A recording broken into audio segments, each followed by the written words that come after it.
Hello everyone, তো আমি চলে এসেছি আবারও একটা নতুন ব্লগ নিয়ে। এটা হচ্ছে আমাদের এখানকার মানে আমার মামাবাড়ির ওখানকার শীতলা পুজোর ব্লগ। তো সকালটা একদম হেলদিভাবে ডাবের জল খেয়ে স্টার্ট করলাম, আর তারপর চলে গেছিলাম একটু মন্দিরের ওখানে। আর এখানে দেখো, এটা হচ্ছে আমার একটা পাড়াতো মামা, তো সেখানে নাচছে, ওদিকে একটা দাদু নাচছে, আমি এগুলোই দেখছিলাম। এখানে বেশ ভালো লাগছিল, একটু সকাল সকাল দেখছিলাম, সবে পুজো স্টার্ট হয়েছিল। মা যেহেতু উপোস করেছিল, তাই আমি বাড়ি এসে বাড়ি এসে মানে মামার বাড়িতে এসে একা একাই পান্তা ভাত, ডাল, আলু ভাজা আর ডালের বড়া নিয়ে খেতে বসে গেছিলাম।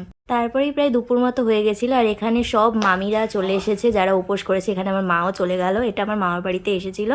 এটা একটা এই শীতলা পুজোর রিচুয়ালস যে প্রত্যেক বাড়িতে যায়, আর এখানে এই কুলো নামিয়ে কুলোকে ঠান্ডা করা হয়, আর বাড়ির মঙ্গল কামনায় এই পুজোটা করা হয়।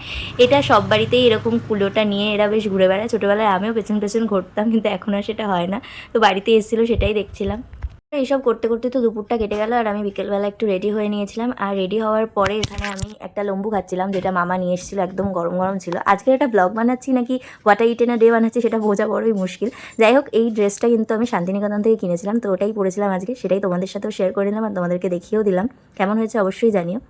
তারপরে চলে এসেছিলাম আবার মন্দিরে। দেখো, এই মন্দিরে আলপনাটা কি সুন্দর দিয়েছে না, এখানের লোকজনরাই দিয়েছে, আমি জানি না ঠিক কে দিয়েছে। এখানে আলপনাটা কিন্তু ভীষণই সুন্দর হয়েছিল, আর এখানে শীতলা ঠাকুরকেও খুব সুন্দর করে সাজানোও চলছিল। আর এই দেখো, এটা হলো আমার মামি, যে কিনা সবাইকে চিপস দিচ্ছিল, আমাকেও দিচ্ছিল, আর পাড়ার সব ভাই বোনদেরকেও চিপস দিচ্ছিল। এরা আমার বান্ধবী। তো যাই হোক, তারপরে আমি আমার মামার মেয়ের সাথে চলে এসেছিলাম ফুচকা খাওয়ার জন্য। তো ফুচকা টুচকা খেয়ে নিলাম এখানে বসে বসে। তো ফুচকা খাওয়ার পরে আবার একটু ইচ্ছা হলো আইসক্রিম খাওয়ার জন্য, তো আইসক্রিমটাও তারপর খেয়েই নিলাম। তারপরে এসে দেখি ততক্ষণে পুজো শেষ হয়ে গেছে, আর ঘট নিয়ে বিসর্জন করতে সব চলেও যাচ্ছে।